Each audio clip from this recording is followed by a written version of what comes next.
Ayun guys, panoorin natin to guys, oh. Hindi ko alam kung saan bansa to. Grabe naman to mga hayop, hayop po, pinag-ano nila, oh.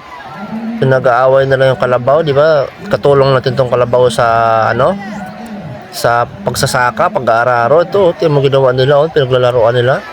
Ang lalaki pa naman, oh. Pinasuag-suag nila, oh. Grabe, kawawa naman yung hayop.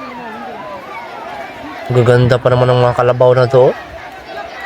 Dapat hindi nila ginagawa yan.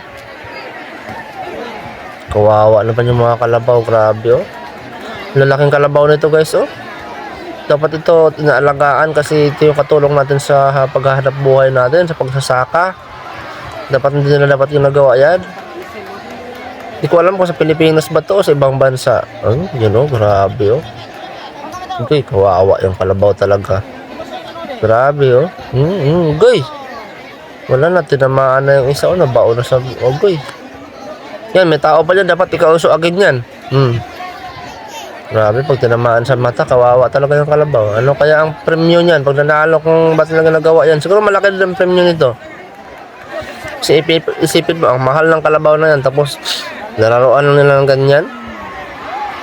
Yun, okay. Grabe guys, kawawa.